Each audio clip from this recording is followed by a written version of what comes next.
We're going live. No one's watching, but okay. Just to record it. All right, so what we're doing today is, we'll see if we do this in 2 or 3 sessions. Everyone's kind of doing their own research on their survivor, but just so we have a kind of a big picture view of what happened during this time, so you understand their stories. Now, you're the same survivor or you're different survivors? You're in the same group or not? Different. Okay, so what are their stories that you're... The story? I have baby. Okay. She was in what country? She was in Poland? Yeah, I think there's a Marion. Or what? Or I think our survivors are Marion. Yeah, there's a couple that's married. Yeah. I think it was. Not Faggy. No, it's Okay, Judy. Mine was from Auschwitz. Right, but I'm saying My which survivor was she's in from. Auschwitz and then Bergen-Belsen. Okay. But we're gonna start with where they're from, because where they're from is important. What country? Oh, Czechoslovakia. Okay, so what country they're from is going to matter a lot, because it's going to determine when the Nazis arrived in their hometown and what happened when they were there. So everyone has a different experience, kind of based on when things take place. So the first one to kind of talk about, how did the Nazis get into power? Who were they, and how did they get control Germany? Right? That's kind of the most important question initially. Is why did the Germans let this group of people control their country and take over the country? So, I know the answer. what's the answer? After World War I, the whole world was like blaming them for causing all that destruction stuff. Right. And they were in a ton of debt. No, I just know this.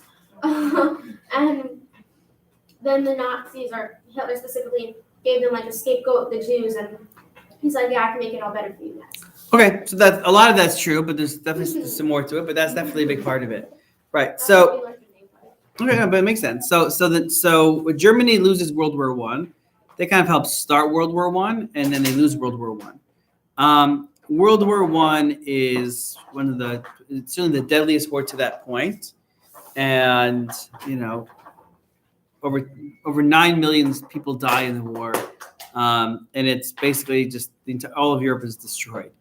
So the countries that win the war really blame Germany and the other countries but Germany for good reason, and basically force Germany into a deal that doesn't allow them to build a military, makes them pay for the majority of the war by the Treaty of Versailles. So the Treaty of Versailles is a treaty that the Germans have to sign, and really hurts them economically. Now, on top of that, Germany had been part of the Austro-Hungarian Empire. So there was like a king and a queen, as like a monarchy. After that, they try to move to a democracy, which is not an easy transition, certainly after a war. So they go into something called the Weimar Republic. The Weimar Republic is the name of the government, okay, that they move into. And it's good, sometimes it's good, sometimes it's bad. Initially, it's not going well. There's a lot of inflation. Then it gets better. Then it gets worse. And it gets worse again after the stock market crash. So after the stock market crash, things go really badly. And now Germany is getting desperate again and questioning whether democracy was a good idea. Okay? So the Nazis get into power because, A, they promised to fix the economy, which they do. They promised to restore German pride because people were almost embarrassed by their country. They've become this irrelevant, poor country that had no power, no prestige, no one cared about them. And Germans were very proud of their country, and they wanted to be proud again. So those are a few reasons. Now, who are the Nazis? The Nazis they're a political party, right? Like we have Democrats and Republicans. In Israel, there's 25 Republican parties. So there were a lot of political parties in Germany. One of them was the Nazi Party. They started off as a small little group in the town of Munich. Okay, Munich is like the southeast part of Germany. Okay. You have the board on. So the Nazis start out in Munich. Hitler fights in World War I. So Hitler is actually a soldier in World War I. We have pictures of him as a soldier in World War I. Not like the most amazing soldier, but definitely fought, which gives you credibility. And he actually starts to work for the government after the war. And his job is actually to research groups that might rebel against the government. All right, and he researches this Nazi party. It's called the National Socialist Party, and he realizes he likes what they're talking about, and he joins them. So he goes from someone who's supposed to like. So he didn't create it? He didn't create the Nazi Party. No, he didn't. He joined them. He didn't create them. He joined them pretty early on, and he helped them grow, but he didn't actually create the party, which and most people assume he creates the party. So he joins the party, but within a year or so, he's kind of controlling the party because it's a small little group, and he's very charismatic, and he's a good speaker, and he's able to kind of get people involved. And he actually tries to overthrow the government in 1923 in Munich. So he figures the way it worked for most of human history is if you wanted to take over a country, what did you have to do? You forcibly took over a government. You and a militia, you and a small army would, kill the emperor, kill the king, take over the government buildings, whatever it was. Like that's the way people always did it. And so that's what they tried to do. So they go to Munich, him and his group, and they try to take over the government building. And it doesn't work because it's not a big enough group. They're not powerful enough. And the local government doesn't let them do it. And they're more powerful. So Hitler gets put in jail because he's trying to overthrow the government. Now, typically, when you try to overthrow the government, how long should your jail sentence be? Forever. Forever, right? That's treasonous as you can get. Hitler gets 5 years in prison. That's it. Because the judge kind of agreed with him. Hitler made a good case for himself. What? Why did you just kill him? Yeah, because the country was so unstable, and the judge, many people actually kind of believed that Hitler was right. This democracy is not working. We do need strong leadership. You shouldn't do it that way, but only 5 years. He ended up being in jail for less than a year because he was let out on good behavior. And when he was in jail, he was treated very well. So he basically was given Wrote Mein Kampf. right, and he wrote Mein Kampf when he was in jail during that time. Right, and Mein Kampf just kind of lays out exactly what he believes, and what he basically believes is that the world's made up of races, and the Aryan race, the white race, is superior to the non-Aryan races. And the flow of human history is that the Aryan white races take over countries and improve them, right? So in Europe, what was happening then, European countries were just going into Africa and just taking over countries, right? America, the Europeans come to America and they just basically kick out Native Americans and say, "No, we run this." That's basically what happens around the world. And he says that Aryans are the superior race and all others are superior. So Aryans have a responsibility to either kick them out or just make them disappear, because that's kind of how we civilize the world. And he thinks that Jews are the opposite of that race, that Jews are dirty, Jews are crafty, Jews are manipulative, Jews are, all these words he uses, they're menace, they're monsters, they're bloodthirsty, they're greedy, right? All the stereotypes you can think of for Jews, he uses them all. And he really believes in the idea of a grand conspiracy, that Jews around the world conspire to control the governments, control finances, to control everything. And secretly, Jews are running the world, and we have to fight back. That's kind of how he sees the world. Why did you choose? So Why Jesus? yeah. Right. So it's a good question. It's the best answer I would say is, first of all, he's not the only one. That Europe had a history of anti-Semitism. Why specifically the Jews though? Because Jews are always an outsider, right? In Europe is not a very multicultural area. Well, Muslims weren't living in Europe except Spain. I mean, there aren't any Muslims in Europe at that time. It's only very recently where Muslims moved into Europe.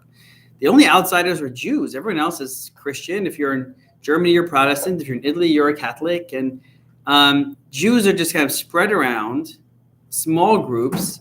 And a big part of it also was Christian, that Jews killed Jesus, Jews are the devil, Jews never accepted Jesus, right? So there's certain religious reasons why the church and why Christians were very anti-Semitic, but Jews were always a good scapegoat. If something was going wrong, you wanted to blame someone, Jews were always an outsider. They kept to themselves. They had their own practice. They had their own dress. They did their own thing. They're outsiders, yeah. Why wasn't he afraid of the Jews if he thought that they were so powerful and had this control of everything? Right, it's a good question because he believed. Right, he believed and he didn't believe. Meaning, did he really believe Jews were controlling the world? I'm not sure he really believed it, because when you go into Poland and you're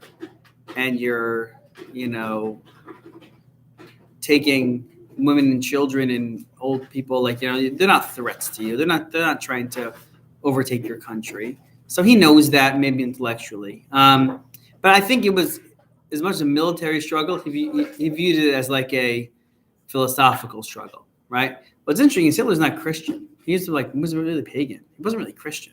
He didn't really believe in Christianity. I don't know. They've got all these things. I don't know if that's true. I mean, we know that his mother was sick.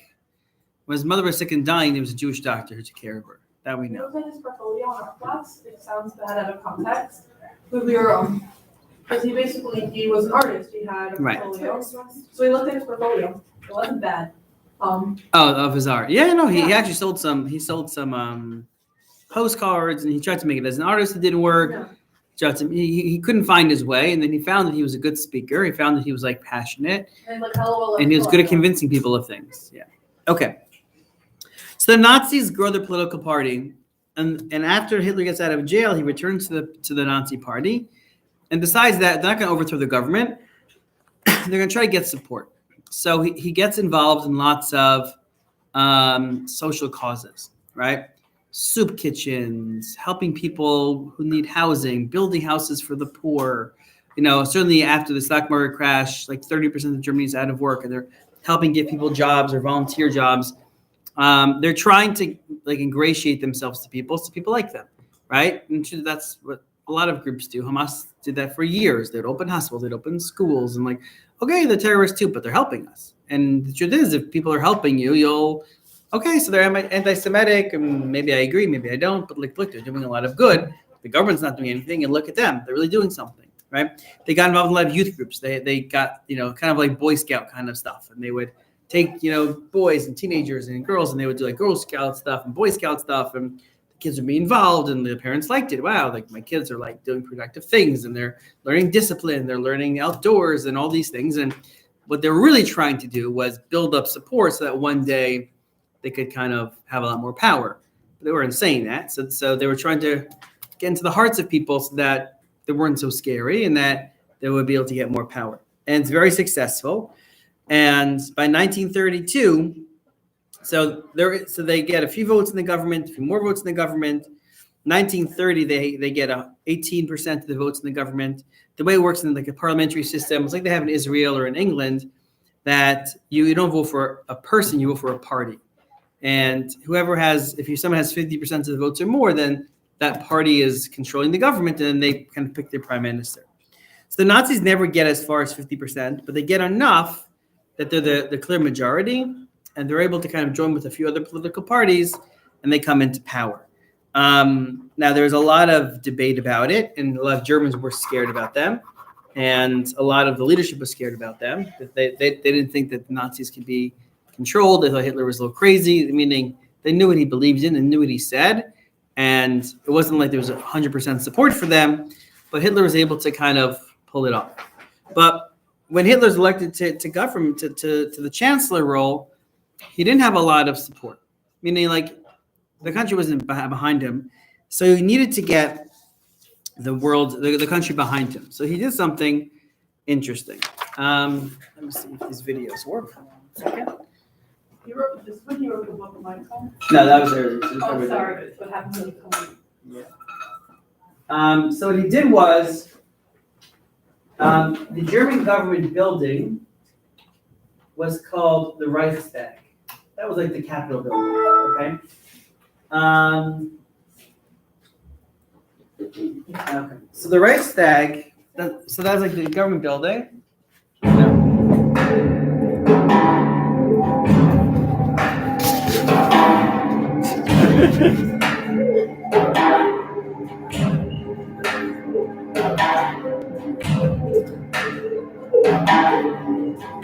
I knew all the top chaps in the Nazi party. I'd made it my business to get to know them. And that, of course, helped me on this particular night as well.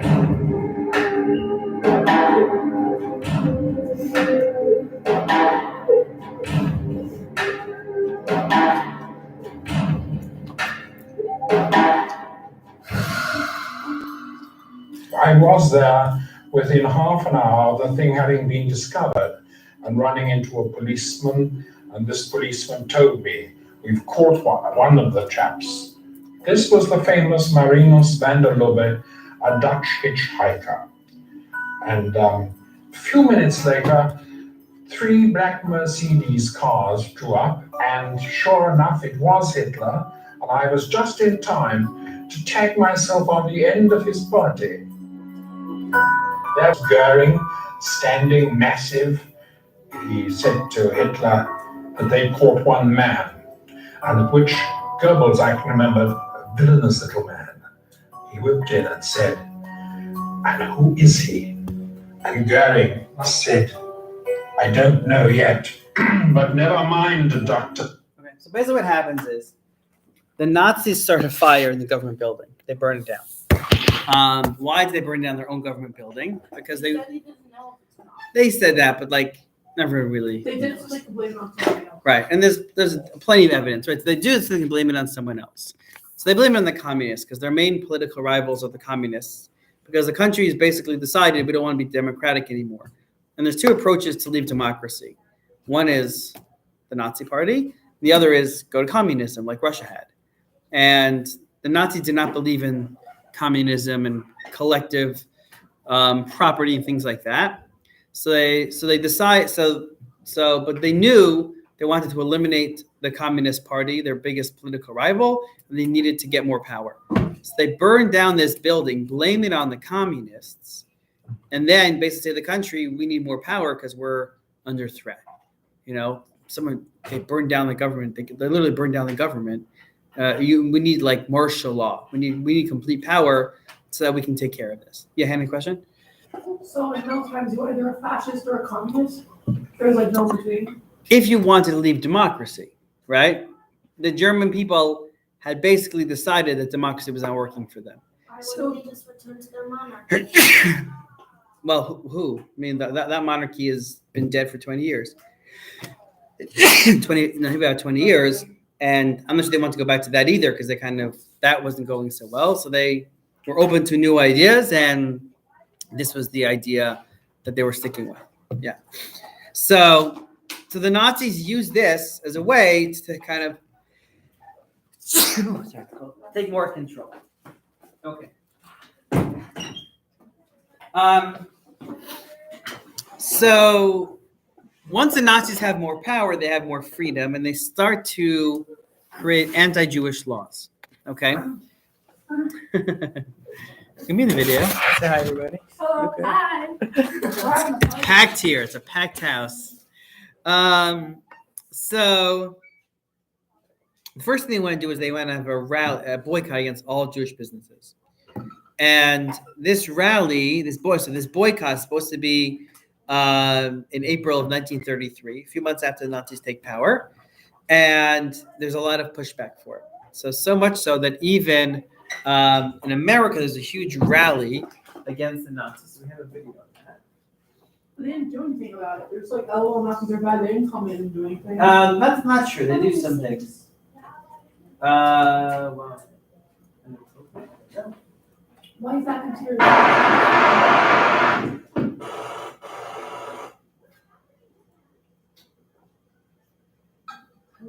American history. Okay, so that's LaGuardia, the person LaGuardia, the mayor of New York, who the airport is named after.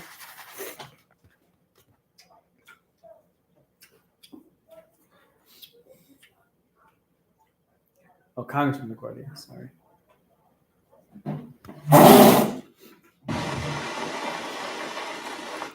It is a fight for the integrity of American.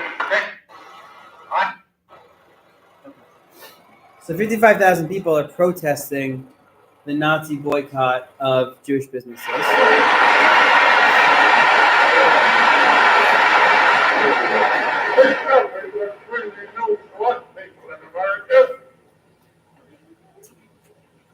We have our APA and our KKK. We've had inflicted upon us about as strong a shower of 18-karat crackpots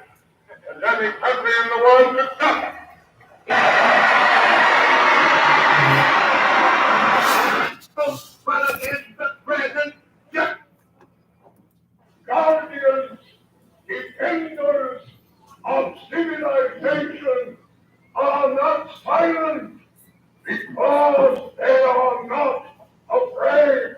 I thank God for them. With Okay, you get a sense of it. So basically, so there's this rally, and actually now the countries in the world are threatening to boycott Germany. If you boycott Jews, then we'll stop buying German products. So that does work. On some level it works, at least initially. Germans were afraid of being boycotted because the Nazis want to build their economy, and if everyone's boycotting their products, then they can't build their economy. So this kind of works, and the boycott kind of disappears. However, the Nazis begin to create laws. The first law they created in April of 1933 is the law for the reestablishment of the professional civil service, where they try to limit government positions to only Aryans. Okay, so that's government positions can be school teachers, judges, people who work in any sort of government, professors in colleges. And then they soon add doctors, lawyers. They create some exceptions that if a Jew has served in World War I, they can stay in their job.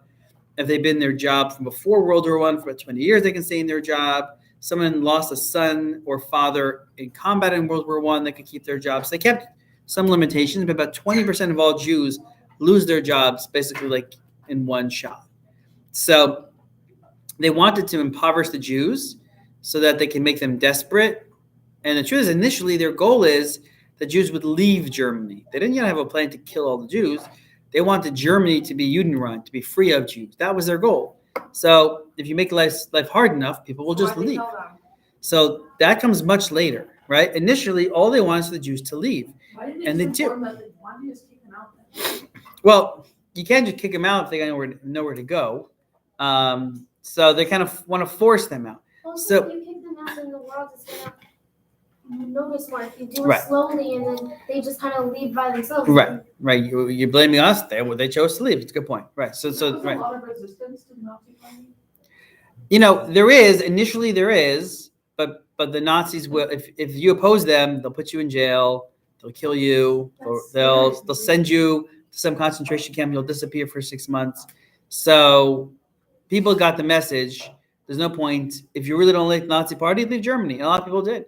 A lot of Jews, Albert Einstein was a Jew living in Germany in 1933, and he left. He's like, this is not a place for me anymore. Many people did.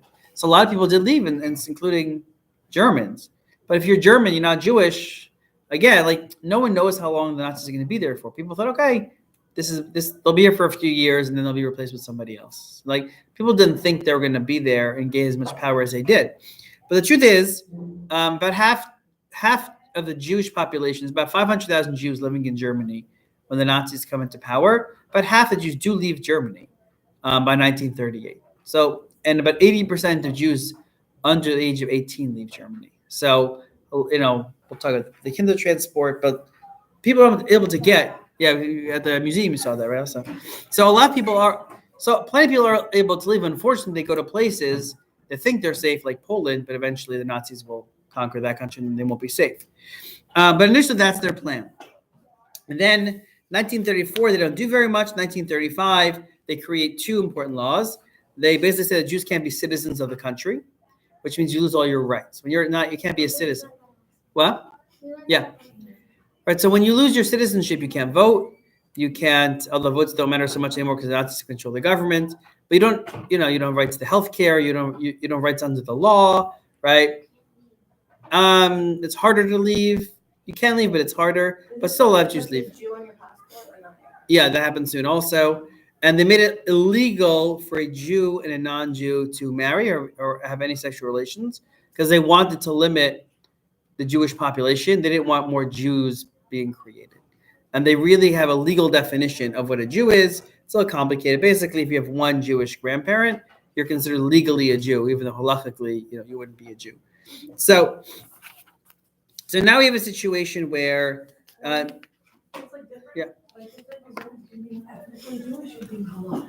yes. So the Nazis believe that Jews are a race. And that's an important point. Like they're a race. So it's not something you can convert out of. So if someone converted to Christianity, they're still a Jew to them. But they won't know that. What do you mean? They won't. The Nazis won't know if they converted. Well, they might know. I'm saying They know. if someone can be very public, I'm living life as a Christian. I married a Christian. I go to church every Sunday. I had a baptism. You can speak to my So priest. He thinks that they're Christian, not Jewish. No, he thinks they're Jew. I'm saying you can't remove your Jewishness. That's the Nazis believe. It's a race. It's like, if someone was, Native American, they can't claim to be Italian just because they want to be Italian, right? Well, you're Native American. You can't change your race. That's the point. And no matter what you do. So they believe that being Jewish is not a religion, it's a race. So therefore, you can never change it. So, so Nazis basically are making it impossible for Jews, but it gets hard for Jews to leave, especially because nobody wants to take them in, right?